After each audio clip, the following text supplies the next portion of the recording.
Jessica, and my report was on the book The Fault in Our Stars by John Green.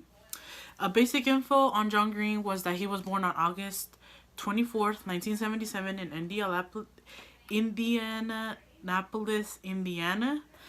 And one cool fact about him was that they gave him his own day. So on July 17th, um, everyone celebrates John Green Day. It was presented by his mayor of Orange County. Um, he is actually one of the New York Times best-selling authors of Falling in Our Stars, along with Paper Towns and Looking for Alaska. He is well known for his two books that were really good enough to make it into the theaters, which are Paper Towns and The Fault in Our Stars, which everyone really knows him about because it's Fault in Our Stars. Let's see. They both made it to the screen, I feel like, because basically it was really appealing to the teenagers, to young adults that really wanted to read, who read the book and then wanted to see a movie about it. Other than being an author, though, he is also has a YouTube channel that in his YouTube channel he basically does crash course on subjects like your English, history, math, science. And also, one thing that he does do too is that he's a co-creator of a YouTube channel, another YouTube channel, but this with his brother Hank Green. The book was created because it was basically based on a true. It is based on a true story. One of his good friends, Esther Earl, she actually died at the age of 16, like in the book. Hazel Grace, she was diagnosed with thyroid cancer, and he wrote this in memory of her.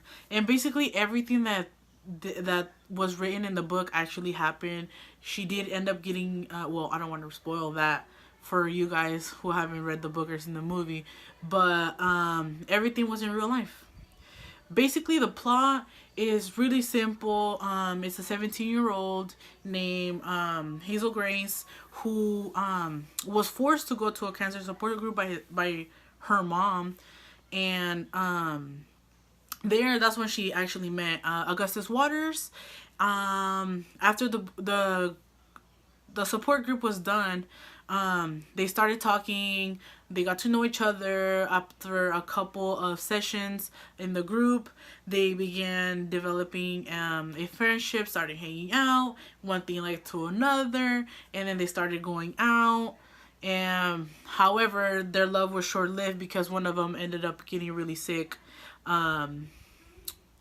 So yeah, but the message from this book that you could kind of get is that your life is too short to just waste your time on little to overlook the little things in life, and to really appreciate the people you love, because you never know when they're gonna end up passing away. The novel, though, has a couple of weaknesses, and of course it is for young adults, but however, there's patients that actually had cancer, but like the word choice is too explicit, if you want to say it, and it is too emotional for the people for they could do that. However, you could consider the word choice that John Green chose to be one of his strengths too, because if you create that emotion to a person, then obviously that's really great. And another weakness of the book would be considered that there's a section in the book where, you know, they're having sexual intercourse, and this is the weakness when the book is read in class, because I know a lot of elementary school teachers, like the little kids, they not little kids, but like grade school kids love reading these kind of books because it really is interesting. But it does have a lot of strengths too. One of the strengths is that the book does a really good job in focusing on the audience, because he makes them like, I don't know how to say it, let's say, makes it relatable for the audience, because it's they have two main characters, Hazel Grace and Augustus Water, that are around the age of 16, 17, 18, you know, and then that's what makes the people want to read it.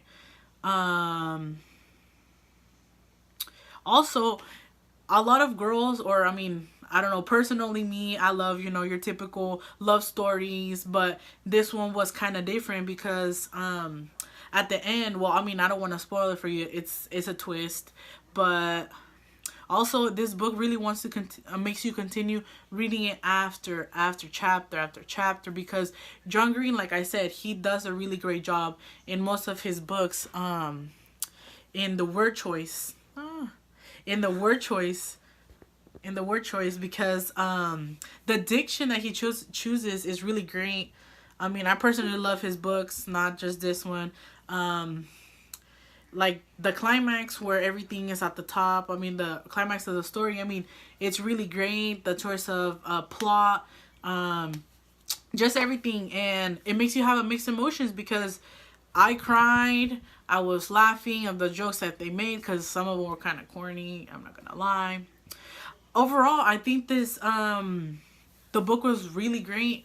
I don't think that John Green could have done any better than that, because I mean, it was really interesting. And coming from me, I personally don't like reading, so whenever I find a book interesting, that's really great, because most of the books are really boring, like, I don't know, that they don't really fit with the era or century we're living in, and it kind of makes it more easy to read because it's more relatable. Let's see what else. The fact that it's relating to teenagers, I mean, I like that part because I'm a teenager myself, so it makes me want to even read it more.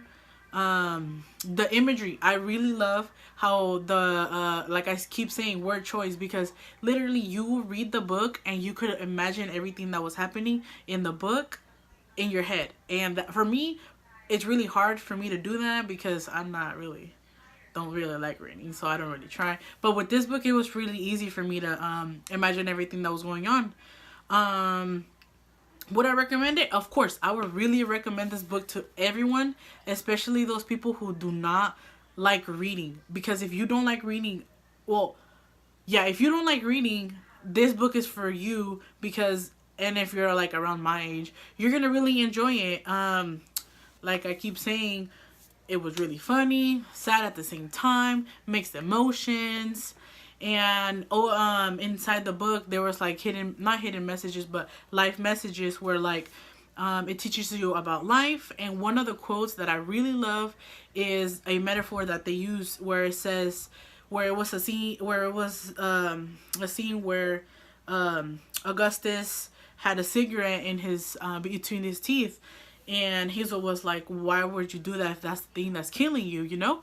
But basically what he said is, literally, it's a metaphor that you put the thing killing you right between your teeth, but you don't give it power to kill you. So you see, it's kind of like, it makes you think for a while, like, oh shit, oh my bad, I'm sorry, like, holy man, oh my god, I'm sorry, holy shoot, like, I don't know, it makes you think about, damn, like, there's many things that can kill me, but if you don't give it the power to, that's all gonna be in your mindset, and then that's it. I mean, The Fault in Our Stars is a really great book. I recommend it to all you guys who haven't read it. And yeah, thank you for listening.